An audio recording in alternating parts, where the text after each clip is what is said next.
C Somashekar ಅವರು ನಾಗಂಡ ಒಬ್ಬ ಅಪರೂಪದ ದಕ್ಷ ಪ್ರಾಮಾಣಿಕ ಅಧಿಕಾರಿಗಳಾಗಿ ತುಮಕೂರು ಜಿಲ್ಲೆಯಲ್ಲಿ ಜಿಲ್ಲಾಧಿಕಾರಿಗಳಾಗಿ ಕೆಲಸವನ್ನು ಮಾಡಿರ್ತಕ್ಕಂಥ ಸೋಮಶೇಖರ್ ಅವರು ಇವತ್ತು ಇಲ್ಲಿಯ ನಿರೂಪಣೆಯನ್ನು ಮಾಡ್ತಾ ಇದ್ದಾರೆ.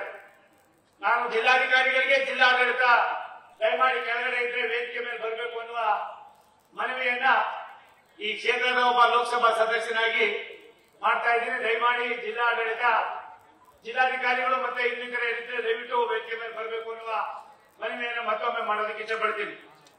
ಇದೊಂದು ಧಾರ್ಮಿಕ ಕಾರ್ಯಕ್ರಮ ಅನ್ನೋದಕ್ಕಿಂತ ಹೆಚ್ಚಾಗಿ ಮನುಷ್ಯನ ಬದುಕನ್ನ ಬಡತನದ ರೇಖೆಯಿಂದ ಮೇಲ್ಪಂಕ್ತಿಗೆ ತರ್ತಕ್ಕಂಥದಕ್ಕೆ ಶ್ರೀಮಠದ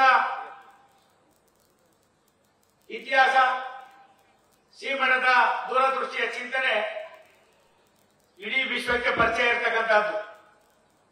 ಪರಮ ಪೂಜ್ಯ ಡಾಕ್ಟರ್ ಶಿವಕುಮಾರ ಮಹಾಸ್ವಾಮಿಗಳವರು ಅವರ 118ನೇ ಜಯಂತ್ಯೋತ್ಸವ, ಪೂಜ್ಯರು ನಡೆದಾಡುವ ದೇವರಾಗಿ ದೇಶಕ್ಕೆ ಮತ್ತು ರಾಷ್ಟ್ರಕ್ಕೆ ತಮ್ಮದೇ ಆದಂತಹ ಕೊಡುಗೆಯನ್ನು ಕೊಟ್ಟಿದ್ದಾರೆ. ಈ ಕಾರ್ಯಕ್ರಮಕ್ಕೆ ಇವತ್ತು ನಮ್ಮ ಕೇಂದ್ರದ ರಕ್ಷಣಾ ಮಂತ್ರಿಗಳು ಏನಿವತ್ತು ನಮ್ಮ ಹೈವೇ ಇದೆ, ಹೈವೇಗೆ ಅಂದಿನ ಪ್ರಧಾನಿಗಳಾದ ಸನ್ಮಾನ್ಯ ಅಟಲ್ ಬಿಹಾರಿ ವಾಜಪೇಯಿ ಅವರ ಕಾಲದಲ್ಲಿ ಸರ್ಫೇಸ್ ಟ್ರಾನ್ಸ್ಪೋರ್ಟ್ ಅನ್ನು ಮಾಡಿ ಮಂತ್ರಿಗಳಾಗಿ ವಿಶ್ವದಲ್ಲಿ ಇವತ್ತು 4 ಲಕ್ಷ ಕಿಲೋಮೀಟರ್ ಮೇಲ್ಪಟ್ಟು ಏನು ಹೈವೇಗಳಾಗಿದೆ ಅದಕ್ಕೆ ಮೊದಲನೇ ಆದಂತಹ ಮಂತ್ರಿಗಳಾಗಿ ಅದನ್ನ ಚಾಲನೆಯನ್ನು ಕೊಟ್ಟಂತವರು ನಮ್ಮೆಲ್ಲರ ನಾಯಕರಾಗಿರ್ತಕ್ಕಂಥ ಸನ್ಮಾನ್ಯ ರಾಜನಾಥ್ ಸಿಂಗ್ ಅವರು. ಅಂತ ಒಬ್ಬ ಮಹಾನಾಯಕರು ಇವತ್ತು ನಮ್ಮ ಮಠಕ್ಕೆ ಬಂದು ಬರ್ತಾ ಇದ್ದಾಗ ಒಂದು ಮಾತನ್ನ ಕೇಳ್ತಾರೆ, ಎಲ್ಲಿಯ ಮಕ್ಕಳು ಇಲ್ಲಿ ಓದ್ತಾ ಇದ್ದಾರೆ. ನಾನು ಒಂದು ವಿನಂತಿಯನ್ನು ಮಾಡಿದೆ, ಈ ರಾಜ್ಯದ ಮತ್ತು ಸುತ್ತಮುತ್ತಲ ರಾಜ್ಯಗಳಲ್ಲಿ ಇರ್ತಕ್ಕಂಥ ಯಾವುದೇ ಜಾತಿಯ ವ್ಯವಸ್ಥೆಯನ್ನ ಎಲ್ಲೂ ಕೂಡ ಒಂದು ಸಣ್ಣ ಬಜಾರವೂ ಕೂಡ ಆದಾಗೆ ತಮ್ಮ ಮಕ್ಕಳನ್ನ 5 ವರ್ಷ 4 ವರ್ಷ ಮಕ್ಕಳನ್ನು ಕರ್ಕೊಂಡು ಬಂದು ಅವ್ರ ತಂದೆ ತಾಯಿಗಳಿಗೆ ಬಿಟ್ಟು ಹೋಗ್ತಾರೆ. ಅದಾದ್ಮೇಲೆ ಅವರು ಕೊನೆಯವರೆಗೂ ಕೂಡ ವಿದ್ಯಾಭ್ಯಾಸವನ್ನು ಮಾಡಿ ಒಳ್ಳೊಳ್ಳೆಯ ಸ್ಥಾನದಲ್ಲಿ ಮಾಡಿ ಇವತ್ತು ವಿಶ್ವದ ಭೂಪಟದಲ್ಲಿ ಯಾವುದಾದ್ರೂ ಒಂದು ಮಠ 100 ವರ್ಷಗಳ ಕಾಲ ಬಡವರಿಗೆ ಒಂದು ವಿದ್ಯಾದಾನವನ್ನು ಮಾಡಿರ್ತಕ್ಕಂಥ ಇತಿಹಾಸ ಭಾರತ ದೇಶದಲ್ಲಿದ್ರೆ ಅದು ಮೊದಲನೇದು ಸಿದ್ಧಗಂಗಾ ಕ್ಷೇತ್ರ ಅನ್ನೋದನ್ನ ಸನ್ಮಾನ್ಯ ರಾಜನಾಥ್ ಸಿಂಗ್ ಅವರಿಗೆ ನಾನು ಮನವರಿಕೆಯನ್ನು ಮಾಡಿಕೊಟ್ಟಿದ್ದೇನೆ. ಬಂಧುಗಳೇ, ನಾವು ಮಾತನಾಡ್ತಾನೆ ಇರ್ತೀವಿ. ನಿಷ್ಕಲ್ಮಸವಾದ ಮನೋಭಾವನೆಯಿಂದ ದೇಶದ ವ್ಯವಸ್ಥೆಯನ್ನ ಬದಲಾವಣೆಯನ್ನು ತರ್ತಕ್ಕಂಥದ್ರಲ್ಲಿ ಸಾಮಾನ್ಯರಿಗೂ ಕೂಡ ಒಂದು ಹಕ್ಕಿದೆ. ಸಾಮಾನ್ಯನ ಹಕ್ಕನ್ನು ಕೂಡ ಅವನ ಬದುಕನ್ನ ವ್ಯವಸ್ಥಿತವಾಗಿ ರೂಪಿಸಿಕೊಳ್ಬಹುದು ಅನ್ನೋದಕ್ಕೆ ಸಿದ್ಧಗಂಗೆಯ ಆ ಮಹಾನ್ ತಪಸ್ವಿಯ ಆಶೀರ್ವಾದ, ಇವತ್ತಿನ ಮಹಾಸ್ವಾಮಿಗಳವರು, ಸಿದ್ಧಗಂಗೆಯ ಸಿದ್ಧಲಿಂಗ ಮಹಾಸ್ವಾಮಿಗಳವರು, ಸಿದ್ಧಗಂಗೆಯ ಕಿರಿಯ ಶ್ರೀಗಳವರು, ಪ್ರಾಯಶಃ ಪರಮ ಪೂಜ್ಯ ಡಾಕ್ಟರ್ ಶಿವಕುಮಾರ ಮಹಾಸ್ವಾಮಿಗಳವರು ಯಾವ ಒಂದು ಸಂದೇಶವನ್ನು ಈ ರಾಷ್ಟ್ರಕ್ಕೆ ಬಿತ್ತರಿಸಿದ್ರೋ ಅದೇ ಸಂದೇಶದ ಅಡಿಯಲ್ಲಿ ನಮ್ಮ ಕಾಯಕ ನಿಷ್ಠೆಯನ್ನು ಮಾಡ್ತಾ ಇದ್ದಾರೆ. ಪರಮ ಪೂಜ್ಯ ಶ್ರೀಗಳವರ ಕೃಪಾಶೀರ್ವಾದ ರಾಷ್ಟ್ರಕ್ಕೆ, ನಾನಿಗೆ ವಿಶೇಷವಾಗಿ ಶ್ರೀಮಠಕ್ಕೆ ಸೂರ್ಯ ಚಂದ್ರ ಇರೋ ತನಕವೂ ಕೂಡ ಶ್ರೀಮಠದ ವ್ಯವಸ್ಥೆಗಳು ಇದೇ ರೀತಿ ನಡ್ಕೊಂಡು ಹೋಗ್ತದೆ. ಪರಮ ಪೂಜ್ಯ ಸಿದ್ಧಗಂಗೆಯ ಡಾಕ್ಟರ್ ಶಿವಕುಮಾರ ಮಹಾಸ್ವಾಮಿಗಳವರು ಎಲ್ಲರಿಗೂ ಕೂಡ ಆಶೀರ್ವಾದವನ್ನು ಮಾಡ್ತಕ್ಕಂಥ ಸಂದರ್ಭ ಸನ್ನಿವೇಶವನ್ನು ನಾವು ಕಾಣ್ತಾ ಇದ್ದೀವಿ. ಬಂಧುಗಳೇ, ಇವತ್ತು ಸನ್ಮಾನ್ಯ ಡಾಕ್ಟರ್ ಡಿ ಕೆ ಶಿವಕುಮಾರ್ ಅವರು ಈ ಕಾರ್ಯಕ್ರಮದ ಅಧ್ಯಕ್ಷತೆಯನ್ನು ವಹಿಸಿದ್ದಾರೆ. ಡಿ ಕೆ ಶಿವಕುಮಾರ್ ಅವರು ನಾವಿಬ್ಬರು ಒಂದೇ ತಾರೀಕಿನವರು. ಬಡತನವನ್ನ ಯಾವ ರೀತಿ ಅನ್ನೋದನ್ನ ಅರ್ಥ ಮಾಡಿಕೊಂಡು ಜೀವನವನ್ನ ನಾನು ರೂಪಿಸಿಕೊಂಡಿರ್ತಕ್ಕಂಥವ್ರು. ಒಬ್ಬ ಹೋರಾಟಗಾರನಾಗಿ ಡಿ ಕೆ ಶಿವಕುಮಾರ್ ಅವರು ರಾಜ್ಯದ ಉದ್ಯೋಗಕ್ಕೂ ಕೂಡ ತಮ್ಮ ಕೈಂಕರ್ಯವನ್ನು ಮಾಡ್ತಾ ಇದ್ದಾರೆ. ಇವತ್ತಿಂದ ಇಲ್ಲಿ ಬಂದಿದ್ದೀರಾ, ನಿಮ್ಮ ಅನೇಕ ಆಶಾ ಆಕಾಂಕ್ಷೆಗಳು ಈಡೇರೋದಕ್ಕೆ ಭಗವಂತನ ಆಶೀರ್ವಾದ ಇರಲಿ. ಪ್ರಾಯಶಃ ಅದನ್ನು ಯಾವ ರೀತಿ ತಗೋಬೇಕು ಮಾಡಬೇಕು ಅನ್ನೋದಕ್ಕಿಂತ ಹೆಚ್ಚಾಗಿ ಒಳ್ಳೆಯ ಕಣ, ಒಳ್ಳೆಯ ನಡವಳಿಕೆ, ಸಂಸ್ಕಾರದ ಜೀವನ ಯಾರ್ಯಾರಲ್ಲಿ ಇರ್ತದೋ ಅವರೆಲ್ಲರಿಗೂ ಕೂಡ ಭಗವಂತನ ಆಶೀರ್ವಾದ ಇರ್ತದೆ ಅನ್ನೋದಕ್ಕೆ ನಾನು ಒಂದು ದೊಡ್ಡ ಉದಾಹರಣೆ ಅನ್ನೋದನ್ನ ಈ ಸಂದರ್ಭದಲ್ಲಿ ಹೇಳಿ, ಪರಮ ಪೂಜ್ಯ ಸಿದ್ಧಗಂಗೆಯ ತಿಳಿದ ದಾಸೋಹ ಮೂರ್ತಿಗಳಿಗೆ, ನಡೆದಾಡುವ ದೇವರಿಗೆ ನಾನು ಮತ್ತೊಮ್ಮೆ ನನ್ನ ಪ್ರಣಾಮಗಳನ್ನು ಸಮರ್ಪಣೆ ಮಾಡುವುದರ ಮುಖೇನ ಸಾಕಷ್ಟು ಮಾತನಾಡತಕ್ಕಂಥ ಅವಕಾಶಗಳಿದ್ರೂ ಕೂಡ ಲೋಕಸಭೆ ಅಧಿವೇಶನ ನಡೀತಾ ಇದೆ. ರಾಜನಾಥ್ ಸಿಂಗ್ ಜಿ ಅವರು ಈ ರಾಷ್ಟ್ರ ಕಂಡ ಒಬ್ಬ ಅಪರೂಪದ ರಾಜಕಾರಣಿಗಳು. ಸುಮಾರು 25-30 ವರ್ಷಗಳಿಂದ ರಾಜನಾಥ್ ಸಿಂಗ್ ಅವರನ್ನ ನಾನು ನೋಡಿದ್ದೇನೆ. ತುಮಕೂರಿಗೂ ಅವರಿಗೂ ತುಮಕೂರು ಲೋಕಸಭಾ ಕ್ಷೇತ್ರದಲ್ಲಿ ಸನ್ಮಾನ್ಯ ನಮ್ಮ ನೇತಾರರಾದ GS ಬಸವರಾಜ್ ಅವರು 2 ಬಾರಿ ಲೋಕಸಭಾ ಸದಸ್ಯರಾಗೋದಕ್ಕೆ ಭಾರತೀಯ ಜನತಾ ಪಕ್ಷದಲ್ಲಿ ಪ್ರಮುಖವಾದ ಕಾರಣಕರ್ತರು ಸನ್ಮಾನ್ಯ ರಾಜನಾಥ್ ಸಿಂಗ್ ಅವರು ಅನ್ನೋ ಮಾತನ್ನ ಈ ಸಂದರ್ಭದಲ್ಲಿ ಸಂತೋಷ ಹೇಳಕ್ಕೆ ಇಷ್ಟಪಟ್ಟ ಅಂತ ಒಬ್ಬ ಮಹಾನ್ ನಾಯಕರು ದಣಿವಿಲ್ಲದ ಅರಿವಿಲ್ಲದ ಎಲ್ಲವನ್ನೂ ಕೂಡ ಮುಂದಾಯಿಸಿಕೊಂಡು ಬರ್ತಾ ಇವತ್ತು ಈ ಕಾರ್ಯಕ್ರಮಕ್ಕೆ ಲೋಕಸಭಾ ಅಧಿವೇಶನ ಇದ್ರೂ ಕೂಡ ಬಂದಿದ್ದಾರೆ. ಅಧಿವೇಶನಕ್ಕೆ ಮತ್ತೆ ಹೋಗ್ಬೇಕಾಗಿದೆ.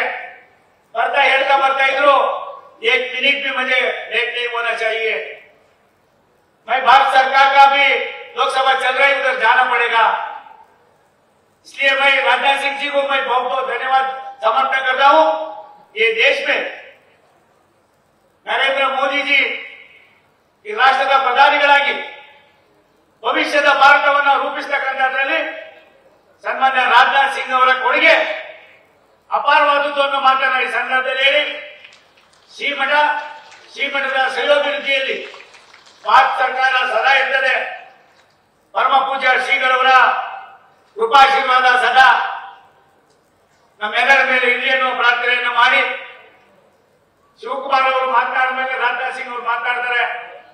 ಶಿವಕುಮಾರ್ ಸಾಹೇಬ್ರೆ ಅವ್ರು ಮಾತಾಡ್ತಾರೆ ನಾವು 12-15 ಇಲ್ಲಿಂದ ಬಿಡ್ಬೇಕಾಯ್ತು. ಇಲ್ಲಪ್ಪ ನೀನ್ ಕೇಳ್ತಾ ಅದು ನಾವ್ ಹೇಳ್ದ ನೀನ್ ಕೇಳೋದಿಲ್ಲ. ನಿಂದೇ ಒಂದು ಶೈಲಿ ಇದೆ, ಆ ಶೈಲಿಯಲ್ಲಿ ನೀನ್ ಇರ್ತೀಯ.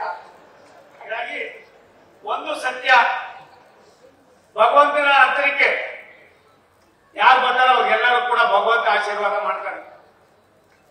ಗುರುವಿನ ಗುಲಾಮನಾಗುವ ತನಕ ದೊರೆಯ ದಯ ಮುಕ್ತಿ ಎನ್ನುವ ಹಾಗೆ ಪ್ರಾಯಶಃ ಈ ಪುಣ್ಯಕ್ಷೇತ್ರದ ಪವಾಡಗಳು ಶ್ರೀಮಠ ನಡೆದು ಬಂದ ದಾರಿಯನ್ನ ಸಹೋದರ ಸೋಮಶೇಖರ್ ಅವರು ಎಳೆಯಾಗಿ ಮಾತನಾಡ್ತಾ ಇರ್ತಾರೆ. ನಾನು ಹೆಚ್ಚಿಗೆ ಮಾತನಾಡಕ್ ಹೋದ್ರೆ 1.5-2 ಗಂಟೆಗಳಾಯ್ತದೆ. ಇಲ್ಲಿ ಅನುಭವವನ್ನ ನಮ್ಮ ಪ್ರಕಾಶ್ ಹತ್ರ ಹೇಳ್ಕೊಂಡು ಬರ್ತಾ ಇದ್ದೆ. ಇಲ್ಲಿ ಅನುಭವವನ್ನು ಹಂಚ್ಕೊಳ್ಬೇಕಾದ್ರೆ ಯಾವುದೋ ಜನ್ಮದ ಪೂರ್ವ ಜನ್ಮದ ಪುಣ್ಯ, ನನ್ನ ಅಳದಂತ ತಂದೆ ತಾಯಿಗಳ ಆಶೀರ್ವಾದ, ಶ್ರೀಗಳ ಆಶೀರ್ವಾದದಿಂದ ಶ್ರೀಮಠ ಪರಮ ಪೂಜ್ಯ ಸಿದ್ಧಗಂಗಾ ಶ್ರೀಗಳವರು ಸದಾ ಈ ಮಠದ ಭಕ್ತರಿಗೆ, ತನ್ನನ್ನು ನಂಬಿರ್ತಕ್ಕಂಥ ಭಕ್ತರಿಗೆ ಮತ್ತು ಮಕ್ಕಳಿಗೆ ಶ್ರೀಮಠಕ್ಕೆ ಅವರ ಆಶೀರ್ವಾದ ನಮ್ಮೆಲ್ಲರ ಮೇಲೂ ಕೂಡ ಸದಾ ಇದೆ ಎನ್ನುವ ಪ್ರಾರ್ಥನೆಯನ್ನು ಮಾಡಿ, ನಾನು ರಾಜನಾಥ್ ಸಿಂಗ್ ಅವರು ಒಬ್ಬ ಅಪರೂಪದ ರಾಜಕಾರಣಿ, ತತ್ವನಿಷ್ಠ. ಅವರು ಒಂದು ಲೋಕಸಭೆಯಲ್ಲಿ ಕಾನೂನಿನ ವ್ಯವಸ್ಥೆ ಯಾವ ರೀತಿ ಇದೆ ಅನ್ನೋದ್ರ ಬಗ್ಗೆ ಸುಮಾರು 2 ಗಂಟೆಗಳ ಕಾಲ ಮಾತನಾಡ್ತಾರೆ. ಆ 2 ಗಂಟೆಗಳ ಮಾತನ್ನ ನಾನು ಅದನ್ನ ಕ್ಯಾಸೆಟ್ ಆಗಿ ಮಾಡಿ ಪ್ರಾಯಶಃ ಎಲ್ಲಾ ಕಡೆ ಎಲ್ಲಾ ಭಾಷೆಯಲ್ಲೂ ಕೂಡ ಈಗಾಗಲೇ ಅದನ್ನ ಮಾಡಿ ಎಲ್ಲಾ ಭಾಷೆಯಲ್ಲೂ, ಕನ್ನಡದಲ್ಲೂ ಕೂಡ ಮಾಡಿಸಿದ್ದೀವಿ, ಹಿಂದಿಯಲ್ಲೂ ಮಾಡ್ತಾ ಇದ್ದೀವಿ, ಇಂಗ್ಲಿಷ್ನಲ್ಲೂ ಕೂಡ ಮಾಡ್ತಕ್ಕಂಥ ಕೆಲಸವನ್ನು ಮಾಡ್ತಾ ಇದ್ದೀವಿ. ಪ್ರತಿಯೊಬ್ಬ ಭಾರತೀಯನು ಕೂಡ ಯಾವ ರೀತಿ ನಡೆದು ಬಂತು, ಭಾರತ ಸ್ವತಂತ್ರ ಬರಬೇಕಾದ್ರೆ ಸ್ವತಂತ್ರ ಪೂರ್ವದಲ್ಲಿ ಭಾರತೀಯರಿಗೆ ಕೊಟ್ಟಂತ ಒಂದು ತೊಂದರೆಯನ್ನ ಎಳೆ ಎಳೆಯಾಗಿ ಲೋಕಸಭೆಯಲ್ಲಿ ಅವರು ಮಂಡನೆ ಮಾಡಿರ್ತಕ್ಕಂಥ ವಿಚಾರಧಾರೆಗಳನ್ನ ಮುಂದಿನ ಪೀಳಿಗೆಗೆ ಪರಿಚಯಿಸತಕ್ಕಂಥ ಕೆಲಸವನ್ನ ತುಮಕೂರಿನ ಲೋಕಸಭಾ ಸದಸ್ಯರಾಗಿ ನಿಮ್ಮ ಸೋಮಣ್ಣ ಮಾಡ್ತಾನೆ ಅನ್ನೋ ಮಾತನ್ನು ಹೇಳಿ ಮತ್ತೊಮ್ಮೆ ನಾನು ರಾಜನಾಥ್ ಸಿಂಗ್ ಜಿ ಅವರಿಗೆ, ಎಲ್ಲ ಹಲವಾರು ಜನಮೂರ್ತಿಗಳಿಗೆ ಬಂದಿರತಕ್ಕಂಥ ಗಣ್ಯ ಮಾನ್ಯರಿಗೆ ಮತ್ತು ಬಂದಿರತಕ್ಕಂಥ ಭಕ್ತಾದಿ ಹಿರಿಯರಿಗೆ, ತಾಯಂದಿರಿಗೆ, ಮಾಧ್ಯಮದ ಸ್ನೇಹಿತರಿಗೆ ಮತ್ತು ನನ್ನ ಪ್ರೀತಿಯ ವಿದ್ಯಾರ್ಥಿನಿಯರಿಗೆ ನನ್ನ ನಮನಗಳನ್ನು ಸಲ್ಲಿಸಿ ಶ್ರೀಮಠದ ಕಾರ್ಯಕ್ರಮ ಯಾವ ರೀತಿ ಮುಂದುವರಿಸಿಕೊಂಡು ಹೋಗುತ್ತದಕ್ಕೆ ಪರಮ ಪೂಜ್ಯ ಶ್ರೀಗಳವರ ಕೃಪಾಶೀರ್ವಾದ ಸದಾ ಇದೆ ಅನ್ನೋ ಪ್ರಾರ್ಥನೆಯನ್ನು ಮಾಡಿ, ಈ ಕಾರ್ಯಕ್ರಮದ ಇಲ್ಲೇ ಜಿಲ್ಲೆಯವರಾಗಿರ್ತಕ್ಕಂಥ ನನ್ನ ಮಿತ್ರರುಗಳಾದ ಜಿಲ್ಲಾ ಉಸ್ತುವಾರಿ ಮಂತ್ರಿಗಳಾದ ಸನ್ಮಾನ್ಯ ಪರಮೇಶ್ವರ್ ಅವರು, ರಾಜಣ್ಣವರು ತಡವಾಗಿ ಬರ್ತೀನಿ ಅನ್ನುವ ಸೂಚನೆಯನ್ನು ಕೊಟ್ಟಿದ್ದಾರೆ. ಪ್ರಾಯಶಃ ಅವ್ರಿಗೂ ಕೂಡ ನಾನು ನನ್ನ ಧನ್ಯವಾದಗಳನ್ನು ಸಮರ್ಪಣೆ ಮಾಡಿ, ಏನಿವತ್ತು ಸರ್ಕಾರದಿಂದ ನೀರೆಲ್ಲ ಹರಿಯೋದಿರಾಗಿರ್ತದೆ, ಪರಮ ಪೂಜ್ಯ ಶ್ರೀಗಳವರ ಹೆಸರನ್ನ ತುಮಕೂರಿನ ರೈಲ್ವೆ ಸ್ಟೇಷನ್ಗೆ ಇಟ್ಟು ಶಿವಕುಮಾರ್ ಸಾಹೇಬ್ರೆ 5 ತಿಂಗಳಾಗಿದೆ. ನಾನು ಅದನ್ನ ಸರ್ಕಾರ, ನಮ್ಮ ಭಾರತ ಸರ್ಕಾರ, ದುಡ್ಡು ಭಾರತ ಸರ್ಕಾರದ್ದು, ಜಾಗ ಭಾರತ ಸರ್ಕಾರದ್ದು, ಮಾತಾಡೋ ಇದು ಕೂಡ ನಮ್ಮ ಸರ್ಕಾರದ್ದು. ರಾಜ್ಯ ಸರ್ಕಾರನೂ ಕೂಡ ಇದರ ನಡಿಬಲಿಕೆಯನ್ನು ತೆಗೆದುಕೊಳ್ಳಿ ಅಂತ ಹೇಳಿ 5 ತಿಂಗಳಾಗಿದೆ. ನಮ್ಮ ಗೃಹ ಇಲಾಖೆಯಿಂದ ಮನವಿ ಬಂದು ಇಲ್ಲಿವರೆಗೂ ದಯವಿಟ್ಟು ಯಾಕೋ ಗೊತ್ತಿಲ್ಲ, ಸಿದ್ದರಾಮಯ್ಯನವರು 2-3 ಸಾರಿ ವಿನಂತಿ ಮಾಡಿದ್ದೀನಿ, ಮಾಡಿಲ್ಲ. ನಾಳೆ ಸಿಗ್ತಾ ಇದ್ದೇನೆ ದೆಹಲಿಯಲ್ಲಿ, ಅಲ್ಲೇ ಅವ್ರಿಗೆ ವಿನಂತಿ ಮಾಡ್ತೀನಿ. ಪ್ರಾಯಶಃ ಇಂಥ ಪುಣ್ಯದ ಕೆಲಸಗಳಿಗೆ ಕರ್ನಾಟಕ ಸರ್ಕಾರ ಇರ್ಬೋದು, ಭಾರತ ಸರ್ಕಾರ ಇರ್ಬೋದು, ಒಂದು ನಾಣ್ಯದ 2 ಮುಖಗಳಾಗಿ ಕೆಲಸವನ್ನು ಮಾಡ್ತಕ್ಕಂಥದಕ್ಕೆ ಮುಂದಾದ್ರೂ ಕೂಡ ಭಗವಂತ ಅವರಿಗೆ ಇನ್ನೂ ಕೂಡ ಅದು ಸ್ಥೈರ್ಯವನ್ನು ತುಂಬಲಿ. ಶ್ರೀಗಳವರ ಹೆಸರನ್ನ ಯಾರು ನಿಷ್ಕಲ್ಮಸವಾಗಿ ಪಠಿಸ್ತಾರೋ ಅವರೆಲ್ಲರಿಗೂ ಶ್ರೀಗಳವರ ಆಶೀರ್ವಾದ ಸದಾ ಇರ್ತದೆ ಅನ್ನೋ ಮಾತನ್ನ ಈ ಪ್ರಾರ್ಥನೆಯನ್ನು ಮಾಡಿ ಮತ್ತೊಮ್ಮೆ ವೇದಿಕೆಯಲ್ಲಿ ನಿಮ್ಮೆಲ್ಲರಿಗೂ ಒತ್ತಿ ನಾನು ಮಾತು ಮುಗಿಸ್ತೀನಿ. ನಮಸ್ಕಾರ. ನ್ಯೂಸ್ ಫಸ್ಟ್, ನಿರ್ಭೀತಿಯಿಂದ ನಿಮ್ಮ ಪರವಾಗಿ.